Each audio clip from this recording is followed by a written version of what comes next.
Each person who entered our therapy clinic answered a stack of questions before beginning treatment. And during my years as a therapist there was one question I always reviewed before meeting with a new client. It asked this: what is your purpose in life? Defined as a central motivating life aim, something you're trying to accomplish. Now, to be fair, this is a difficult question. Identifying a single purpose in life feels really hard. It also feels consequential. Many people spend years searching for and developing their purposes, and some never find it. But typically we see responses like this: to be an engaged parent, to make meaningful change in my community, to build a career I'm proud of, to live for a long time, just keeping it simple. But then there was the answer of one young woman who I worked with. Before meeting with her, as I always did, I flipped to see how she described her purpose. And she wrote this: to avoid being noticed by other people. This young woman, a bright, witty, compassionate high schooler, decided that her purpose in life was to make sure that other people did not know that she existed. This is the power of social anxiety. At its core, social anxiety is about the fear of being rejected.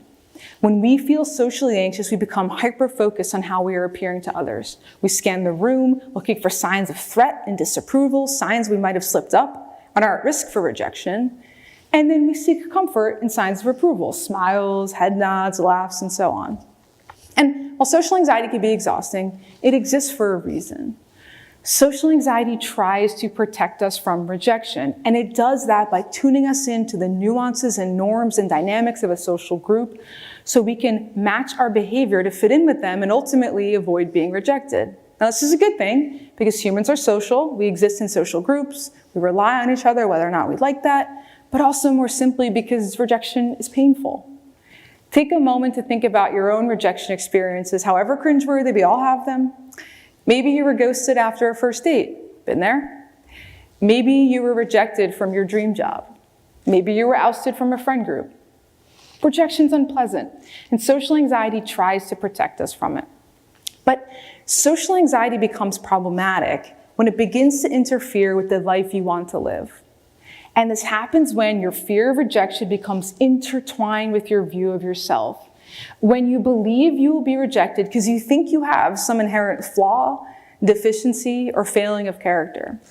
You were ghosted after that first date, and you believe it's because you are not lovable or attractive enough. You were turned down from your dream job, and you believe it's because you are not intelligent or competent enough. You were ousted from that friend group, and you believe it's because you are not interesting or funny enough.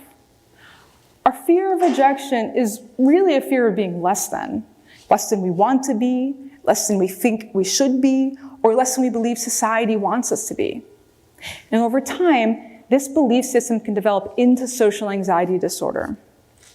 When a person has social anxiety disorder, they become overly concerned about other people, scrutinizing them, evaluating them harshly, and ultimately rejecting them.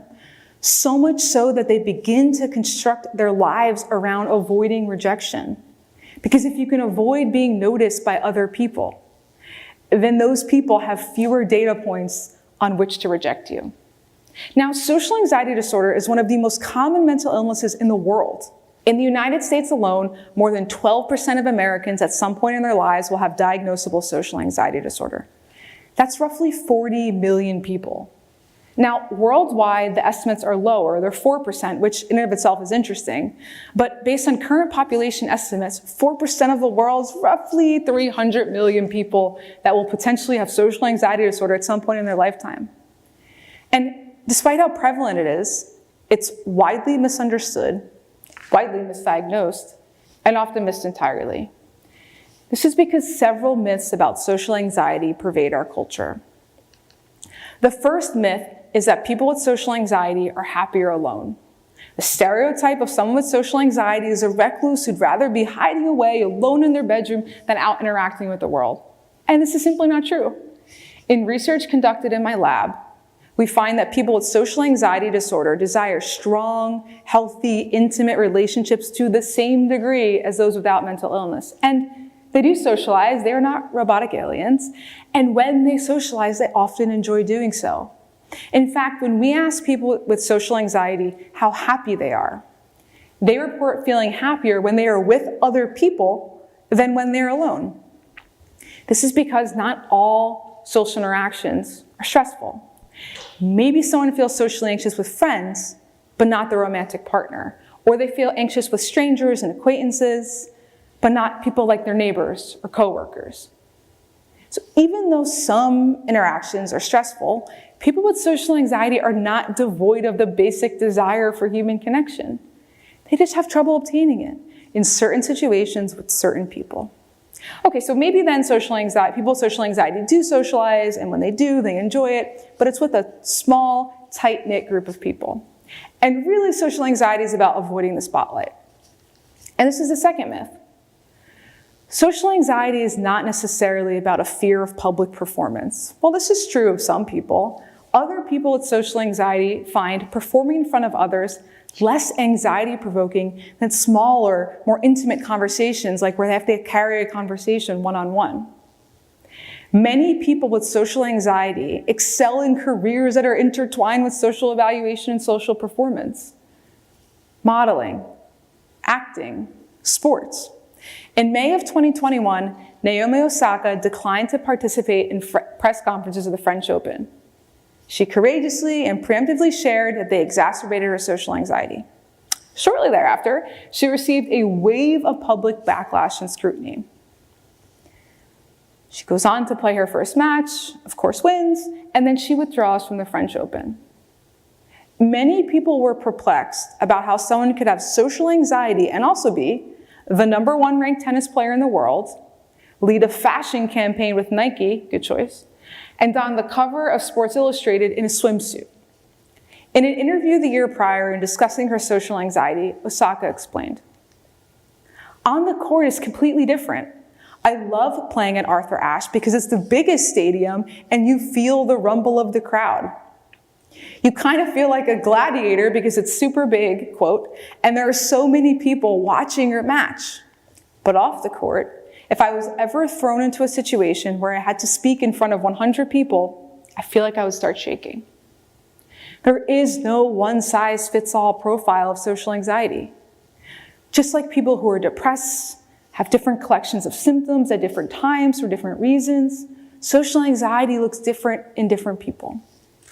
And last, and maybe the most problematic myth, that social anxiety is fleeting and harmless. Social anxiety is not just something you grow out of. It doesn't magically disappear when you graduate middle school or high school.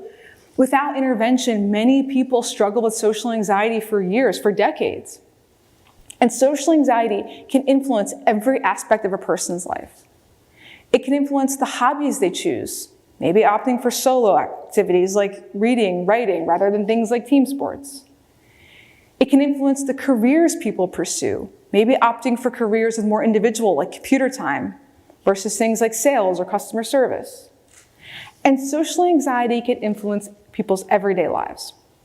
Ricky Williams, star NFL running back, Heisman-winning running back, dazzled millions of people on the football field every week. And yet he shared that he struggled with social anxiety, and because of it, he had difficulty interacting with teammates, running everyday errands where he'd have to interact with people, and even interacting with his own daughter. The real tragedy of social anxiety is that it robs individuals of their greatest resource, other people. Other people help us overcome adversity, like recovering from illness or after you bomb a job interview. Other people help us celebrate milestones like showing up to the birth of our child or a wedding or a graduation. And other people help us overcome loss, like grieving the death of a loved one. Our fear of rejection gets in the way of obtaining and appreciating the benefits of being accepted, the benefits of other people. And in our modern world, it is harder than ever to manage social anxiety. We are more connected today than any time in human history, and yet we are lonelier, more depressed, and more socially anxious than ever. We have endless tools to socialize, and yet we are seeing a decay in social connection. In a rapid amount of time, our social structures have been upended and rewritten. Technology and social media have created new standards for social relationships and interactions. Do I post it? Do I share it? Do I like it? Do I love it? We create these bizarre extensions of ourselves through curated profiles and now avatars. We try to make sense of unlimited feedback from a massive and often invisible audience, and the cost of social blunders are higher. Things you do and things you say can live online forever and subject you to unforgiving scrutiny, reputation loss, and even job loss. It is a tough time to have social anxiety. But the world will become more, not less connected, and the influence of technology and social media will grow, not shrink. Now is the time to address social anxiety, and here's how. The first and maybe easiest thing we can do is identify early. Early detection is critical because of those who go on to develop social anxiety disorder. More than half will have developed it before their 14th birthday, more than half. And social anxiety puts people at risk for developing other mental illnesses later on. Of adults who are diagnosed with both social anxiety disorder and a mood disorder like depression, social anxiety came first 70% of the time. Of adults who are diagnosed with both social anxiety disorder and alcohol use disorder, social anxiety came first. It was developed first approximately 80% of the time. What these data suggest is that social anxiety starts early and it puts people at risk for developing other mental illnesses. But here's the incredible part. Social anxiety can be reliably and accurately flagged by asking just a few simple questions. Questions like, does your fear of rejection, is it among one of your worst fears? And is your fear of rejection get in the way of doing things that you'd otherwise want to be or enjoy doing? The cost of asking these questions is like 30 seconds and $0. We don't have to create new infrastructures. We don't have to upend existing ones. We can embed early detection programs into our existing structures, like at schools, New Year orientation, one-on-one counselor meetings, and in primary care settings. Because if a doctor can screen for depression, then she can also screen for social anxiety. Early detection and then appropriately intervening can significantly alter the trajectories of young people.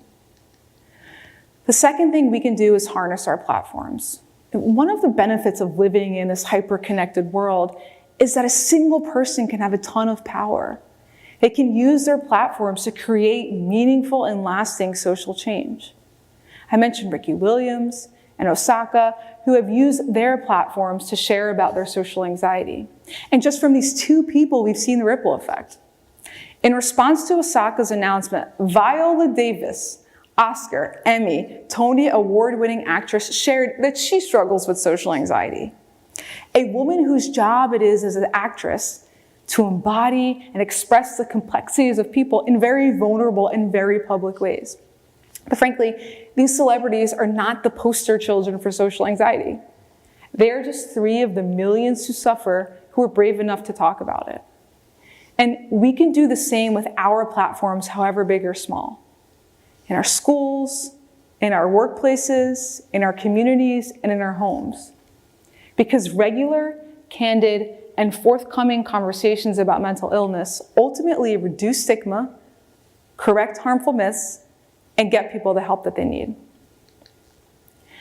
The last thing that we can do is foster social courage. Addressing social anxiety is not about preventing or avoiding rejection. Addressing social anxiety is about fostering social courage. Being socially courageous means pursuing experiences and knowing that your chances of rejection are not 0. In fact, the chances that you get rejected at some point in your life, at some point this year, are high. And worse, you may be rejected as a function of who you are, things about yourself that you cannot change, where you come from, what you look like, or who you love.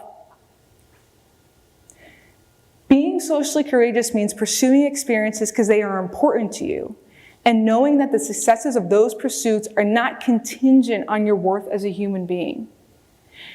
Being socially courageous means knowing your worth and finding people and social groups that love and accept that person. And being socially courageous means asking that person out, applying for that job, speaking up at that meeting or that party, or giving that big talk on that big stage, knowing that rejection lurks around the corner. But the opportunity for growth and for purpose shines brighter. A purpose not defined by ensuring that you go unnoticed in this world, but a purpose that makes you feel most alive, most present, and most authentically you. Thank you.